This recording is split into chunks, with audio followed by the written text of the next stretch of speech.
So even from the beginning of the gospel in the book of Acts, we see that the apostles are making certain kinds of legislative decisions that have bearing on how people live day to day in concrete life in the church.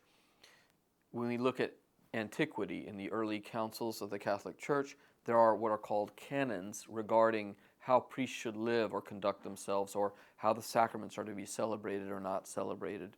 And effectively, there were decretals built up over time into bodies of law in the Eastern and Western churches for how the church should govern herself internally.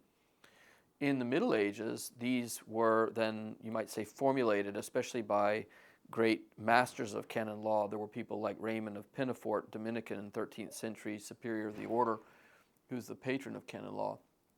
And Raymond of Pinafort and others created bodies of canonical norms for the governance of the life of the church.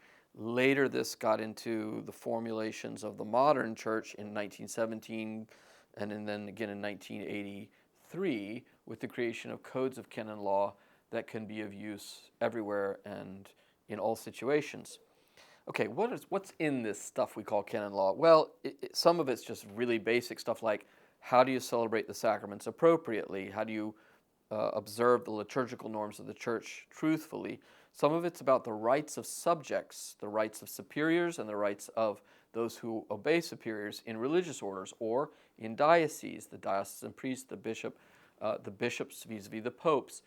What pertains to each person? The rights of married couples to get married in the church if they follow the normal prescriptions of the Catholic Church. The rights of the faithful to go to confession. So you could call it sacramental rights. There's the way of being in the larger good, common good of the church, of the various states of life. Pope to bishops, bishops to priests, priests to laity. The rights of the Catholic religious, both the superiors and the subjects.